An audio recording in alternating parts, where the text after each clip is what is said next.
welcome to my channel. My name is Brenda. If you haven't been here before, welcome. If you have, I'm glad you came back. Today, I would like to talk to you guys about some prepping fails that I have experienced. I want to share that information to hopefully help you all not make the same mistakes that I have. Prepping is a journey. No one knows all the answers to everything that we do or what works and what doesn't. We can listen to others, and that's what I do. I watch a lot of videos, I read a lot of books, I learn from other people as much as possible, but there's certain things you just kind of learn from experience. And this is a time when I have been going through my pantry and reorganizing and taking stock, writing out, what all I have. I'm not real great when I use things. I'm not real great to cross them off or take them out of my inventory. So every once in a while, it's good for me to go back and re-inventory everything and see what I have. Take note of things that I'm not using, things that my family doesn't like, and things that just haven't stored well.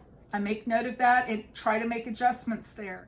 One thing I know that I was disappointed was my brown rice. I thought brown rice would be a great staple to have just in case, because brown rice is healthier than white rice, but it doesn't store as well. White rice will store a lot longer than brown rice, and I didn't know this. I think brown rice will store for up to 6 months, but then it gets a bad taste. The texture changes. So I've upped my storage now. I only store white rice for long-term storage because of that. One time, this was a fail. I didn't know that you had to be careful when you stored things for long-term storage. I had brown rice and I had filled a jar, a big jar, like a half-gallon jar, with my brown rice. I had just bought it, so I knew it was fresh. Filled my jar, put a lid on it, a canning lid on it, and I'm thinking that's an airtight container. My rice is going to be good. Well, I went to get some rice, and this was, I don't know how long. It was a while, because I had some rice in my kitchen cabinet. So I went to get my rice out, and I picked up the jar, and it was full of little moths flying around. My jar had I don't know how many little moths just flying around. The rice had settled, there was not near as much rice as I had put in the jar. Yeah, but full of moths. And I thought that was an airtight jar, and I bought the rice fresh. But you need to, if you're going to freeze things long term like that, you should put them in your freezer for about 3 days. Let them get really good and freeze. That will kill any eggs and any unseen little varmints that are in there. So now I freeze my flour, my rice, cornmeal, things like that. I always freeze for about 3 days before I put them into the airtight containers, because that was a shocking thing to pull out a jar and have little moths flying around. That is never good. Another thing I did that did not work out well for me, and if you all have a solution to these problems I'm sharing, please let me know in the comments below, because I would love to know a better way to do these things that haven't worked out well for me. This one I'm talking about right now was sauerkraut. I had stored cans of sauerkraut. We love sauerkraut. And I was doing inventory, cleaning my cans, dusting everything. And I found a disgusting, in the bottom of the cabinet, on the shelf, there was a dark, liquidy, sticky stuff, and I couldn't figure out what on earth. And then I came to my sauerkraut cans, and you could tell they had just ruptured, kind of. So again, I bought them fresh. They hadn't been in the cabinet very long. I mean, I guess maybe 3 months. Not a huge long time, but several of those cans had, and they were cans I bought at the grocery store. This wasn't canning that I had done at home. So it didn't work well. The sauerkraut did not keep well at all. If you have a good plan for storing sauerkraut, please let me know, because I don't keep it long-term anymore, because that's not the first time that's happened, because the first time it happened, I thought, wow, something must have been wrong, but no, it just, you can't keep sauerkraut for a huge long time. So that's one that I've lesson learned. Also, water storage. A long time ago, before we got our Berkey, I stored a Kroger. You could get like a box of 2 gallons water, 2 gallons of water in like a rectangle plastic box.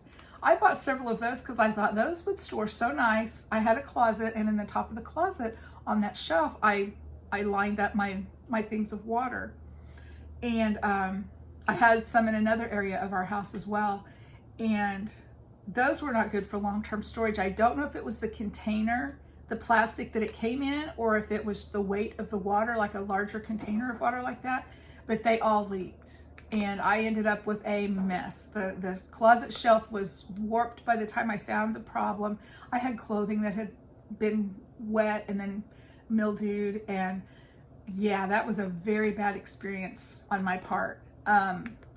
So my sister, she buys bottled water in like the Nestle, just the drinking water, like in little bottles, and she doesn't have any problem like that. So like I said, I don't know if it was the container or what the problem was. I don't store water like that now. I do try to keep some bottled water, not a lot, because we have our Berkey that filters, and we have a supply of water just with our Berkey. So I don't try to store water. So yeah, I'm not sure. I'm trying to think if there have been any other storage failures with my prepping pantry. That's all I can think of, other than you do want to be aware of your expiration dates. Be sure when you stock your shelves that the expiration dates, the most recent expiration dates, are to the front, and your newly purchased items are towards the back. That way you're rotating, you're eating the oldest food first, I guess is what I'm trying to say, so it doesn't expire on you. That's a good way to organize your pantry. You know, the newest groceries belong in the back, and then you pull them forward as you eat what's in front. So you're constantly rotating and using your items before they expire. That's a good thing to remember as well. So I just wanted to talk real quick and let you know those few things that I've noticed. I've been, like I said, with my prepping pantry this week, and it just made me think of things, and I thought, well, I would share that with you all, and hopefully you'll share with me in the comments below. And let me know some things that you've discovered as you build your prepping pantry. I've been reading in the news, I've been watching YouTube videos, and it seems like a general consensus that this is a good time to prepare, a good time to stock up. Inflation is it's a thing. Gas prices are back up. Grocery prices are going up. I don't want to scare people, and I don't want to be negative, and I don't want you to think I'm a fearmonger, because I'm not. My motto is, if you be prepared, you don't have to worry. My purpose is to encourage you to be prepared. So, think about what you need, think about your situation, and consider if you need to revamp your prepping pantry, things you might need to stock up on. Remember to be planning for your gardens and things like that. And I will talk to you soon. Thanks for watching. Bye-bye.